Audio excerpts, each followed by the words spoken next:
Sí, aquí continuando el video, la instrucción, vamos a hablar ahora del grupo número 5, que lo compone Cedeño, Núñez y Chin. A ellos les tocó hablar sobre tratados internacionales.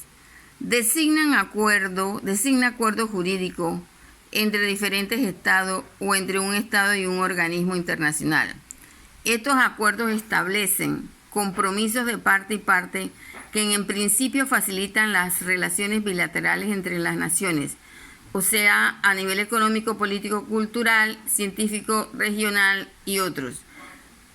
Facilitan las relaciones bilaterales. Los tratados internacionales se rigen por la normativa jurídica del derecho internacional. Normalmente se hace por escrito, aunque puede hacerse verbalmente. El sexto grupo le corresponde el tema doctrina de autores internacionales. La doctrina de los autores son concepciones teóricas estructuradas y enseñadas como verdaderas por un autor o grupo de autores. Pueden ser de formación ideológica, política, social, en base al derecho y otras. Las que nos ocupan son influenciadas por la filosofía, la lógica y los derechos y la costumbre, la jurisprudencia, las corrientes dogmáticas y otras. El séptimo grupo habla de la teoría de la coordinación, relacionada con la voluntad colectiva. Enuncia Trippel. Trippel es un autor, un pensador, quien dice y funda el derecho internacional sobre la voluntad colectiva. Existe el contrato común y la Vereinbarung, que no se debe pronunciar así, pero no lo sé.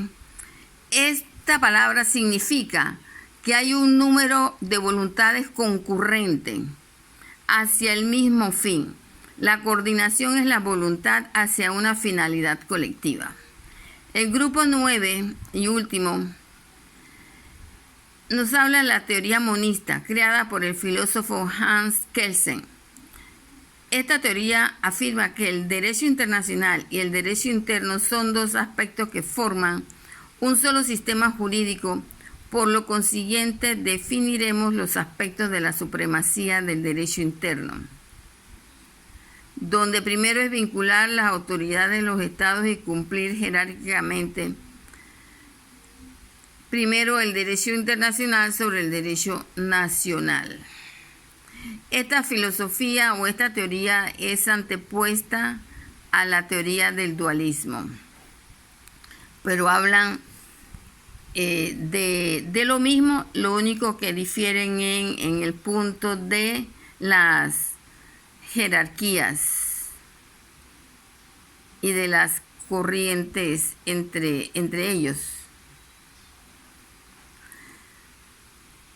Continuamos con el fallo internacional. Este es un trabajo a nivel individual. Cada uno debió escoger un fallo a criterio y hablar sobre un fallo internacional. El trabajo se llama Trabajo de análisis de un fallo de la Corte de la Haya, de Corte Internacional de Justicia. Elegí hablar sobre el tratado, o más bien sobre la demanda que le hizo el gobierno de Nicaragua al gobierno de Colombia sobre un espacio marítimo territorial. El trabajo tiene las pautas de análisis del conflicto internacional, partes involucradas, proceso evacuado, ley aplicable, competencia judicial. El análisis del conflicto internacional, rápidamente. Colombia y Nicaragua, un conflicto en esta etapa que abarca cerca de 30 años sobre las fronteras marítimas entre los dos países, fue acordada en un tratado de 1928. El tratado es Guerra-Bárcenas. Sin embargo, este tratado fue roto unilateralmente por Managua en 1980. Él explica después sus razones. El conflicto marítimo entre Colombia y Nicaragua data bien, pues, ahora recién de este año, 1928. Ya dije esto, ya bien. Ese tratado hablaba sobre la costa de Los Mosquitos y las islas de alrededores. Acordaron que a partir del meridiano 82 todo lo que quedaba a la mano izquierda, mirando el norte, todo lo que quedaba a la mano izquierda, la costa de Nicaragua y su área adyacente le correspondía a Nicaragua. Y lo que era el archipiélago de San Andrés, la isla Providencia y Santa Catalina le correspondía al gobierno de Colombia, más toda el agua marítima de ese sector. Bien, ya le expliqué sobre el meridiano de 82, aquí se lo muestro más de cerca.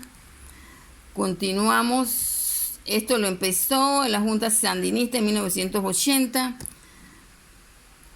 que declaró que no estaba de acuerdo con el tratado, alegando que 50 años atrás no estaba reconocido el derecho de mar, que surgió en 1958, y que la adhesión al tratado fue bajo la intervención de los Estados Unidos en el país y no tenían la libertad completa para actuar. Así, finalmente, en el 2001, Nicaragua presentó formalmente demanda ante la Corte Internacional de Justicia, donde Colombia no le reconoció su competencia. Bien, aquí las partes involucradas, Colombia y Nicaragua, proceso evacuado en este sector, puse antecedentes, parte ya se lo he manifestado, que en el 2007 se realizaron las primeras audiencias de La Haya. El presidente de Colombia no reconoce la competencia de la Corte Internacional de Justicia. En 2008 y 2009 ambos países presentan sus memorias sobre el litigio marítimo ante la Corte de La Haya, y finalmente en el 2011 fue dedicado bajo estudio y deliberación en las últimas audiencias. El fallo de esta Corte de La Haya, luego de amplios estudios y consideraciones y años, pone fin a la controversia de dominio territorial en el mar Caribe, que comprende parte de la costa del Golfo de Mosquito, las islas San Andrés, Providencia y Santa Catalina, entre ambas repúblicas. Continuamos. Aquí vemos, le presentamos un cuadro, una demostración física.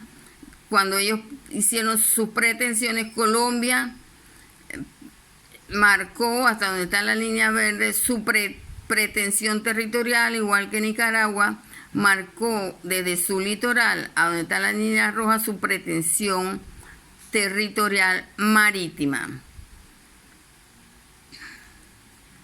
El fallo de la Corte Internacional de Justicia concede en La Haya, Países Bajos, sobre el litigio sobre los países en Colombia y Nicaragua en el 2012. Esto se dio, lo que acabo de presentarles, aquí hay un desfase ya en el 2012.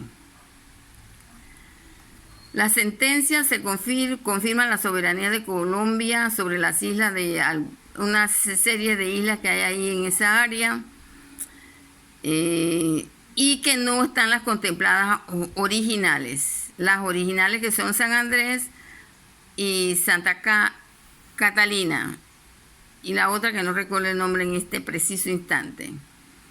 Consideraciones. Como consecuencia debido a la sentencia se determina que en el mapa territorial de Colombia cambia radicalmente, pues el anterior era el deslinde en base a la interpretación del Tratado de 1928 con referencia al meridiano 82.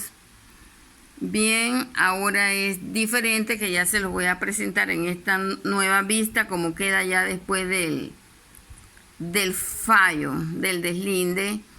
Aquí toda esta área antes de ti, aquí está el meridiano 82, todo esto era agua de Colombia, pues ahora es de aquí, esto que le estoy marcando con el cursor, que es el archipiélago de San Andrés, estas dos islas con sus 12 millas náuticas marcadas, igual que estas dos islas más pequeñas acá con sus 12 millas náuticas, y este mar es de Jamaica, el mar territorial de Jamaica.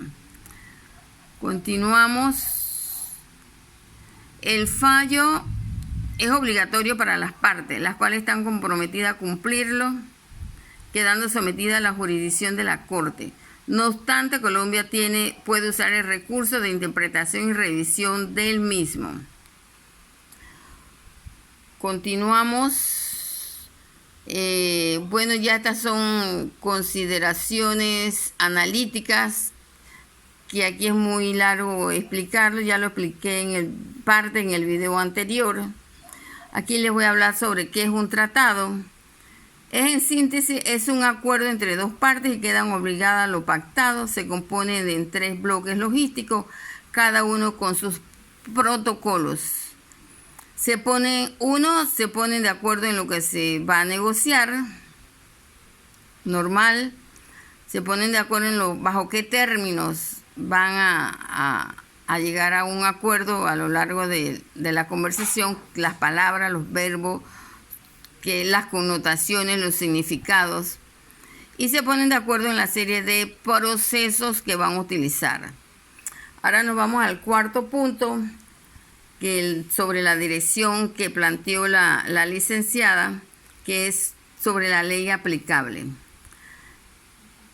Respondo que es respetar el tratado. Ellos respetaron el Tratado de Guerra-Bárcena de 1928 en cuanto que le reconocieron a Colombia el archipiélago de San Andrés, Santa Catalina. Ay Dios, se me escapa el otro nombre. La Convención del Mar de 1958, celebrado en Ginebra, en el cual entró en escenario la aceptación de la zona ecológica de explotación exclusiva del derecho de mar a los países que limitan con el mar, pues.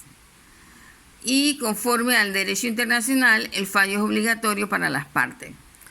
Sobre el punto 5, que es la competencia judicial, es el Tribunal de la Corte Internacional de Justicia. Aquí está uno de sus logos representativos. La Corte Internacional de Justicia es el principal órgano judicial de las Naciones Unidas. Fue establecida en 1945 en La Haya, lo que queda en los Países Bajos. Y a partir del 1946 la Corte es Corte Permanente de la Justicia Internacional. Hago presencia aquí del parcial del 13 de julio, que era desarrollar unas 20 preguntas y mandársela vía web. Cómo se establece la jerarquía de las normas en el derecho internacional. Ahí se respondió otra serie de preguntas. Mencione y explique los principios de los tratados internacionales. Los tratados tienen sus requerimientos, entre ellos voy a leérselo: capacidad jurídica, voluntad, justificación del tratado, respetar el protocolo establecido, que lleva un orden de pautas preestablecidas. ¿Qué rama del derecho da fundamento al derecho internacional privado? Da fundamento el derecho internacional privado, el derecho jurisdiccional interno o nacional, por medio del derecho civil, el Código Civil, ya que este regula las autoridades y está facultado para tratar asuntos de situaciones privadas internacionales. Continuamos en breve. A ver, aquí estamos llegando ya a la pregunta. Aquí vamos a leerle explique brevemente quién fue Antonio Sánchez Bustamante. Es un abogado jurista, como dijimos ya. Promovió la existencia de una normativa común para la América sobre el derecho internacional privado. Fue juez de la Suprema Corte de Justicia en La Haya en 1929 y profesor titular de Derecho Internacional de la Universidad de La Habana, senador de la República y orador. En el sexto Congreso Panamericano, celebrado en Cuba en 1928, adjunta en los anexos el Código de Derecho Internacional Privado. No todos los países lo aceptaron, dieron sus razones, y ha quedado así, pero es un documento de referencia para la materia de derecho internacional, tanto internacional como privado. Aquí menciones y triplique las 3 fuentes internacionales que influyen en el derecho internacional privado. Yo escogí la doctrina, la jurisprudencia y los tratados internacionales. Y los expliqué. Y cerramos con una imagen de la nueva zona marítima de Colombia, la que ya les hablé arriba, pero aquí lo que está circunscrito en la línea negra es lo que le corresponde de mar territorial a la República de Colombia, lo que está aquí enmarcado. Pero en lo que está en verde y lo que está en rosado son aguas territoriales, las verdes, las de Nicaragua, y las rosadas de Jamaica. Están circunscritas así porque incluyen las islitas que les correspondió a Colombia, que son estas de aquí arriba y estas de aquí abajito. Esta corresponde a las 12 millas, cada una tiene 12 millas náuticas, por eso que están así como un circulito en celeste. Gracias por la atención prestada. Hoy es 26 de julio del 2020. Buenas tardes.